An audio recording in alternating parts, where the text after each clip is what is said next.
broadcast, Paul George said he never wanted to leave L.A., where he is from. He said the Clippers' first offer of 2 years, $60 million was disrespectful. It was. Then he said this. Then I hear wind of, like, you know, what they're going to give Kawhi. So I'm like, just give me what Kawhi got. Like, right. Y'all view us the same. Like, you know, we came here together. We want to finish together. I'll take what Kawhi got. Like, no cool problem. I was cool with that. Like, wow. And we were still taking less. We were taking less. Kawhi took less. I was like, if Kawhi gonna take less, I'm not gonna say I want more than Kawhi. Like, I'm not gonna, like, it's not about me being paid more than him. Like, I'm gonna take what he got. Y'all give him that, give me that. They didn't want to do that. Keyshawn, your reaction to what Paul George said? Man, so if you gave him $150, give me my $150, I'm cool. But you trying to give me 60? That's what he said. I find that hard to believe. There's a little complicated math because it was basically he'd have to pick up his option, he'd get paid for that, and then the math of what the other years were in terms of the second apron and the taxes. So it's not quite as bad as it sounds. However, how is it not quite as bad? However, no. It's not quite as bad as it sounds because he's not talking about the money he would also get with his opt-in, but it definitely was not an appropriate offer. Regardless, it was not an appropriate But I'm gonna get the opt-in regardless. I want my extension. I'm gonna get the 50 or the 49 or whatever you was gonna give me on my last year anyway. Look, I'm talking about new money. You was gonna give me 60 million on new money? I got 212 on new money. That's all I'm saying. Yeah. So that's majorly disrespectful. So you're gonna feel a certain way, okay? And I understand Lars Frank, right? He wants to show Mr. Barmer, look, I can get this done a certain way. I can save us some money. Don't worry about these things. Just let me handle it. So now you can go to the boss. Like in all of our businesses, they like to go to the boss and show him, see, I got it for less. Just pay that dude, man. He's worth it. He just sat there and told you he's willing to accept the same amount of money as his co-partner with no problem at all, and we can run it back. We can end this thing. We can keep trying to get us a championship. But you told him, in his mind, Rachel, regardless of what the math works out to be, it was still him and his family, they looking at his agent, they going, 2 years, 60 million, so that means $30 million a year, new money, and I can get 200 plus on the open market. Hey, that doesn't seem like a fair deal to me. It was stupid for the Clippers to do. Look, be fair. To me, this is not a money issue in terms of saving dollars. Steve Ballmer is one of the richest men in America. It was about this new CBA. I know it's boring that we keep talking about sort of minutia and rules and stuff, but... And aprons. In aprons. But the truth is, if you go into that second apron, if you go into the most sort of overpaying your guys compared to the rest of the league, you can barely do anything going forward in terms of trades. It doesn't matter. Well, no, but here's the thing. I would say that the Clippers had a decision to make. Do they want to invest in this Paul George, Kawhi era more? Yes. To the tune of not only all these tens and hundreds of millions of dollars, but in terms of this is going to be our team until these guys are 36, 37, 38, right? Okay. They clearly decided somewhere along the way this to stay mediocre then. Well, I think they kind of decided to call it, right? That it wasn't worth, if that was the choice, if the choice was be locked into this versus not, that is the choice they made, plus you had to pay Harden. I'm not saying I would have made that choice, but I see what they were thinking. I don't think it was, oh, we don't want to give him an extra few dollars. I will say, though, a couple things. I will say, first of all, if you've made that choice, why not make it earlier in the season and either get something for him or handle the negotiations differently? If you are eventually going to offer to pay him what Kawhi did, to string that out, I think, is really part of the problem, and that's why he led with talking about how it was disrespectful, is now he doesn't trust them. Now he's like, okay, you didn't offer me a good deal to begin with. You also didn't offer me what Kawhi got when Kawhi took his extension. And by the way, as he said, that was at a bit of a discount. And Paul was willing to be at a bit of a discount. And the fact that they still didn't go in there. So when they didn't get, you say trust. How can I trust you're not going to trade me when you didn't want to give me no trade clause? This is the thing, right? So Paul goes in there. Not only does he have more money sitting on the table and more length of a contract, which is important at that age, in Philadelphia and probably Orlando and other places, but the trust factor. And I think this is where the Clippers' past deeds are coming back to haunt them. We all remember what happened with Blake Griffin. Blake Griffin was a free agent. They brought him into the building. They put up this whole sort of display about him and his lifetime as a Clipper. He walks into the arena where they've led him, and they are raising his number into the rafters and talking about him being a Clipper for life. This is what we see as your future. We're going to raise this number. 6 months later, they traded him to Detroit. 6 months later, which was not the team that ideally someone who wanted to contend for titles would want to play for.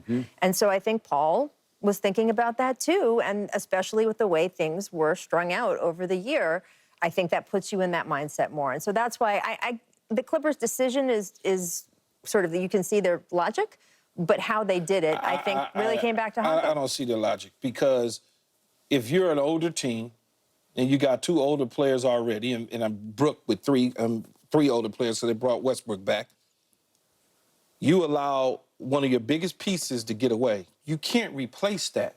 Where are you going to replace that for less money? And you say they're worried about the repeater thing and all the taxes and stuff. 3, 4 years from now, it ain't going to matter, because you're going to be sorry. That's just the bottom line. And I know Mr. Bomber's not worried about the money. But when you are an executive and you can show the owner, look at me, I'm smart, I did this, you get a little pat on the back. That's what they be thinking about. I see it all the time in professional sports, the industry we work in. Everybody's trying to save dollars that ain't their money. You're trying to build a team to compete right now. You want to put Kawhi around a bunch of young players that don't know how to play? Oh, well. Okay, so here's how I see the truth of what just happened to Paul George. Paul just said in that soundbite we just witnessed and heard, y'all view us as the same. Right. No, they don't, and they never did. It was always Kawhi was number 1 and Paul was 1A. And we talked about Batman and Robin. Well, this was clearly to them a Batman and a Robin. These weren't 2 co-Batmen. This was Batman and Robin. And they told him with their first disrespectful offer, however you want to sort of nuance it, but they just showed him. They just said, you know what? We're good. You should go, whatever you got out there, just take it and go. And I'm not saying that they were right about this, but their attitude toward him has been that from the start. And I definitely think he is a 1A, but he's a really good 1A, as he will prove this year with Joel Embiid. But the point was, Kawhi did take a little less than max. And if you could get them both under your cap at a little less than max, I would rather do that and still have my 1A on my side. Yeah, you still get your 1A. I would still do that. But you do that in November or October or whatever it was. You get that deal done. Don't have me something at 60. Trust me on this. But they don't love Paul's intangibles. They just don't. He's got all kinds of ability. We get that. Just his intangibles, they don't love. And they decided to cut bait with it and bank on Kawhi staying healthy, which is, God bless you, but go ahead. I think the Clippers saw this a little bit as a prove-it year for Paul, just with the injuries he's had. No. I'm not saying that they should have. I'm listening. I'm saying that there was a little bit of a feeling, certainly on the player side, of feeling like, okay, you want to see, is this team really going to, again, when you're talking about possibly committing to this is going to be our roster for the next 3 years because you can't do anything else, you want to know, are these guys going to even hold up? I mean, that would be one of the questions we'd be asking if they re-signed and put themselves in that position. We would say, oh, they're so injured. They've only won, 1 or 2 playoff series since these guys have been together. All that stuff. It's been a disaster. So, it has. So for them to say, we need to see more, again, I understand that thinking. I don't necessarily agree with it, but I also understand how Paul George is like, what are you talking about? This is what I've done. And look, I don't think there's any question that they have seen Kawhi as sort of the number 1, if you want to put it that way. And by the way, Kawhi has a higher ceiling than Paul George. When he's playing at his best, he is one of the best players in the league. Top 3, top 5 when he is playing his best. He's an assassin. I didn't say anything. I'm waiting for Rachel to finish. I didn't say nothing. I hear you. Yes. But Paul George is able to reach a pretty high percentage of what Kawhi at his best can do. And Kawhi is not playing at his best and hasn't for, any long period in a while. He had a few months this season. He did. Sort of but he was the best player in the league for a couple months. But that reliability calls a little bit into question. Again, if you're Paul's side, when he says you looked at us the same, you're right, they didn't. They did not. But his point is, look, I've played more games. I played as a Clipper. He's played wildly more playoff games than Kawhi Wildly. has as a Right. Clipper. Look, there's no question that a healthy Kawhi is more desirable than a healthy Paul George. Okay. I'm speaking Paul George's language, though, because I understand what he's saying. You went and approached Kawhi for $150. You gave him $150 when you really probably should have gave him $220. And if you'd have gave him $220 and you'd have gave me $160, guess what? I get that. I get that. We understand. We big boy. We got it. But when you want to give me $60 and you give him $150 and I got $212 over here waiting for me, do the math. Rachel, you went to Northwestern? I can tell you that those were all those offers you just mentioned were for differing numbers of years. Does it I'm just matter? saying. That's not the way we look at it. But you can't compare 221 to even 150 when one's a 4-year deal and one's a 3-year deal. We don't look But at it that way as security- athletes. We Yes. look at the security. No, the security the is belief in absolutely me there. that I'm going to stay healthy. I'm going to do all these things. Yeah. Okay. If you gave me a 2-year 60 and you gave him a 3-year 150, that's lopsided.